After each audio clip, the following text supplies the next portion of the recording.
સંખ્યા રેખા પર વર્ગમૂળ 3 ને દર્શાવો। અહીંયા દાખલા 2 પરથી આપણને સંખ્યા રેખામાં 0 1 2 એમ ડાબી બાજુએ માઈનસ સંખ્યાઓ। હવે 0 થી આપણે 1 એટલે કે 1 એકમ 1 જ્યાં લીધું છે અહીંયા આપણે એ બિંદુ વડે દર્શાવીએ। હવે એ બિંદુથી બી બિંદુ દર્શાવવા માટે ફરી પાછો 1 એકમ ભેગા કરી દીધો એટલે 1 એકમ ઊભું થયું 1 એકમ આડું થયું। બંનેને આપણે વર્ગમૂળ તરીકે ગોઠવીએ પાયથાગોરસથી તો OA નો વર્ગ વત્તા AB નો વર્ગ। હવે કર્ણ OB બરાબર શું મળશે? વર્ગમૂળ 2। તેવી જ રીતે OA રચેલ એના ઉપરથી આપણને વર્ગમૂળ OB બરાબર વર્ગમૂળ 2 મળે। હવે કાટકોણ ત્રિકોણ ઉપરનો આપણે લઈએ OBC એમાં કર્ણ OC થશે। હવે અહીંયા કાટખૂણો રચાવો જોઈએ। કાટખૂણો રચાય પછી જ આપણને કર્ણ OC થાય। BC બરાબર 1 એકમ એટલે આડુમાં 2 એકમ લઈએ એટલે OC નો વર્ગ બરાબર OB નો વર્ગ વત્તા OC નો વર્ગ એટલે કે પાયથાગોરસના સૂત્ર પરથી આપણે આવું લખી શકાય કે પાયથાગોરસના નિયમ પરથી OB બરાબર કેટલું માપ હતું આકૃતિમાં? વર્ગમૂળ 2। OC બરાબર 1। OB માં વર્ગમૂળ 2 નો વર્ગ OC માં 1 નો વર્ગ વર્ગમૂળ 2 નો વર્ગ 2 થાય 1 નો વર્ગ 1 થાય 2 ને 3 હવે અહીંયા 3 છે ને આમાંથી વર્ગમૂળ ઉઠાવી લઈએ એટલે OC બરાબર વર્ગમૂળ 3। O ને કેન્દ્ર લઈએ। હવે O ને કેન્દ્ર આપણે લઈએ જો અહીંયા અને એક્ઝેક્ટ આપણે અહીંયા C બિંદુ સુધી પરિઘને લંબાવવાનું।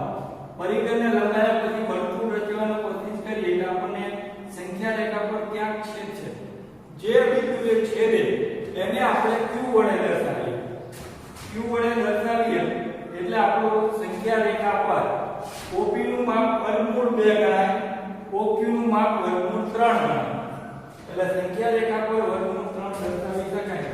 દાખલા લખી શકાય કે O ને કેન્દ્ર લઈ OC જેટલી ત્રિજ્યા ચાપ મારતા સંખ્યા રેખા પર બિંદુ Q મળે છે જેને OQ બરાબર વર્ગમૂળ 3 થાય। સ્વાધ્યાય આપેલ વિધાનો સત્ય કે અસત્ય તે જાણો। દરેક અસમય સંખ્યા એ વાસ્તવિક સંખ્યા છે।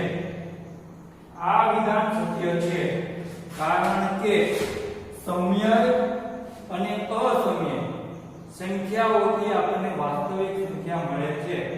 માટે અસમય સંખ્યા એ વાસ્તવિક સંખ્યા છે, સમય સંખ્યા એ વાસ્તવિક સંખ્યા છે, પ્રાકૃતિક સંખ્યા એ વાસ્તવિક સંખ્યા છે, પૂર્ણાંક સંખ્યા પણ વાસ્તવિક સંખ્યા છે। એટલે આવી રીતે કોઈ પણ દાખલો હોય તે કરી શકાય।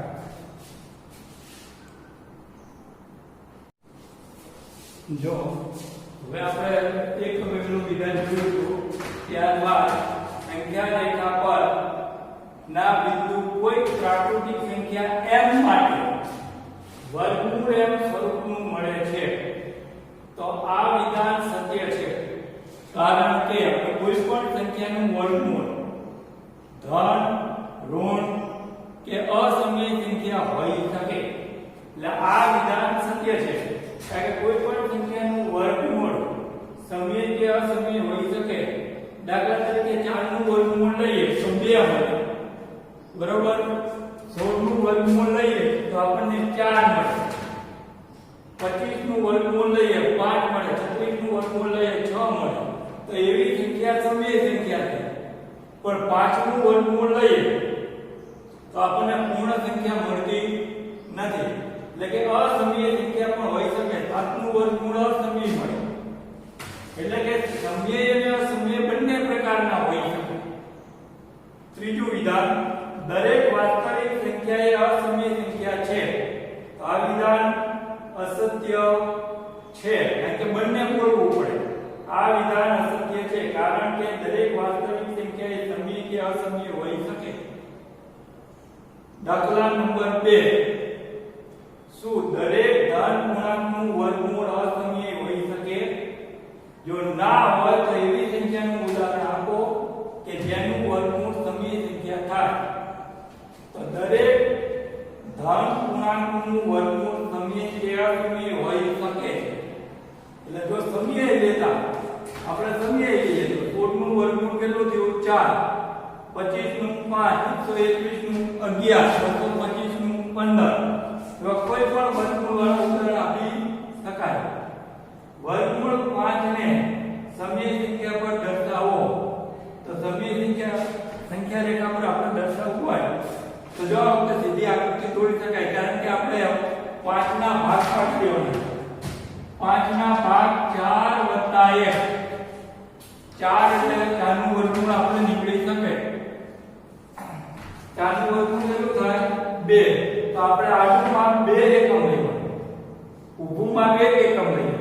તો અહીંયા સંખ્યા રેખા પર 0 થી 2 એકમ અંતરે B બિંદુ લેતા AB બરાબર 2 એકમ છે. B બિંદુમાંથી 1 એકમ અંતરે C બિંદુ લઈએ તો ઊભું માપ 1 એકમ લેવાનું. એટલે આડું 2 ઊભું 1 બરાબર. એટલે BC બરાબર 1 એકમ છે. 1 એકમ થયું હોય તો એવી જગ્યાએ આપણે આવું લખી શકાય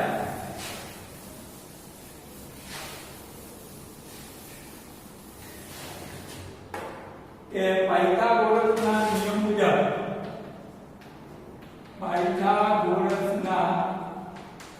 નિયમ મુજબ કર્ણનો વર્ગ એટલે કે AB નો વર્ગ બરાબર AC નો વર્ગ, અહીંયા C બિંદુ લીધું તો C, AC નો વર્ગ બરાબર AB નો વર્ગ વત્તા BC નો વર્ગ. AB નું માપ 2 એકમ લીધું તો 2 નો વર્ગ વત્તા 1 નો વર્ગ, 2 નો વર્ગ 4, 1 નો વર્ગ 1, 4 ને 1 5. AC બરાબર વર્ગમૂળ ઉઠાવતા 5. તો હવે સંખ્યા રેખા પર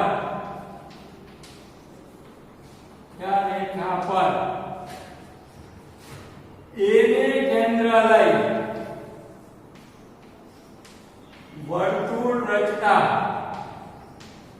વર્તુળ આપણે રચવાનો પ્રયત્ન કરીએ તો તરત આપણને ત્યાં મળશે. રચતા AC જેટલી ત્રિજ્યા લઈ વર્તુળ રચવાનો પ્રયત્ન કરવાનો. આપણો વર્તુળ રચવાનો જે પ્રયત્ન કરીએ એક્ઝેક્ટ એ બિંદુ પર મૂકવાનું, C સુધી લંબાવવાનું. C સુધી લંબાવ્યા પછી એને ધીમે લઈને આવી રીતે આપણે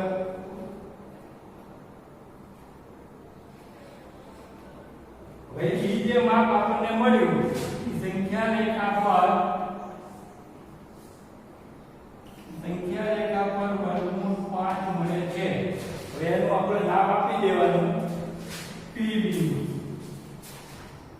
ત્રિજ્યા લઈ AP બરાબર વર્ગમૂળ 5 થાય એવું લખી શકાય.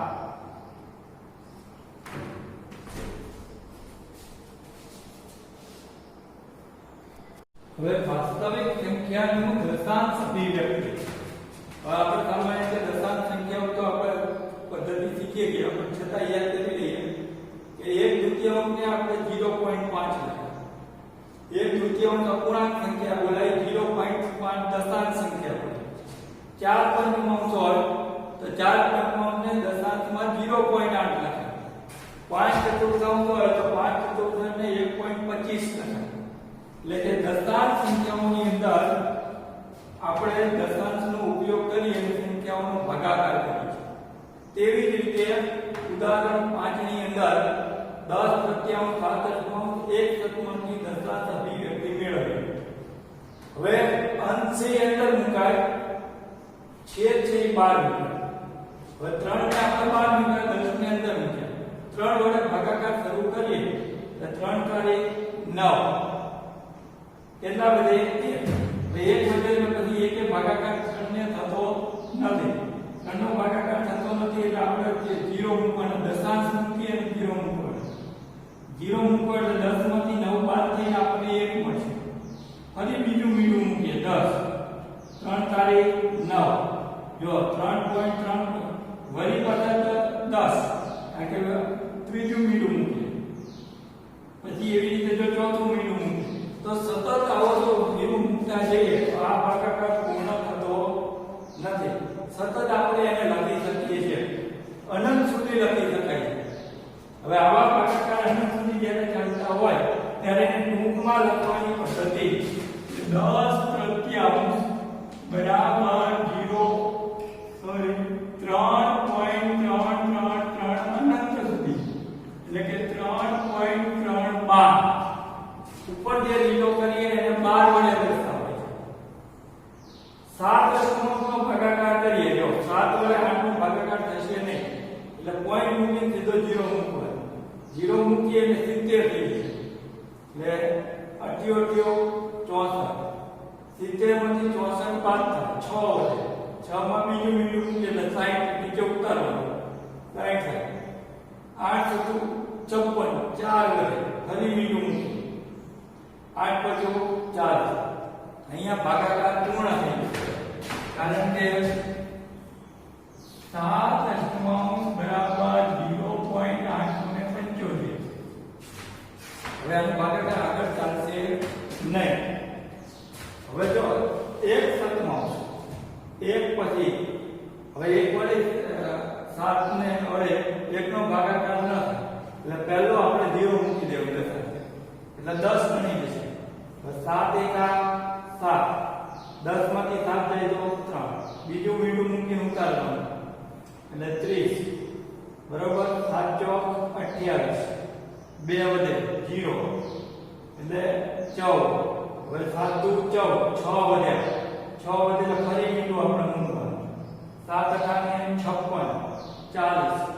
40 માં મીંડું મૂકીએ એટલે 40 થી 35 7 પંચો 35 5 વધે 0 હવે પછી 1 જ્યાં 1 પછી ફરી પાછું જો રિપીટ થશે પુનરાવર્તિત ભાગાકાર બરોબર છે પુનરાવર્તિત ભાગાકાર એટલે કે 1 સપ્તમાંશ બરાબર 0.142857 ફરી કરશો એટલે 14 28 57 સતત ચાલે તો કેટલા આંકડા રિપીટ થયા 14 28 57 6 એ આંકડા ઉપર આપણે પુનરાવર્તિત કરી શકાય જો આવા દાખલા ફરીથી આપણે સંખ્યા રેખા પર એક દાખલો કરતો અને એક દાખલો સ્વતંત્ર સભ્યો એમ આપણે નિબંધ કરવાનો છે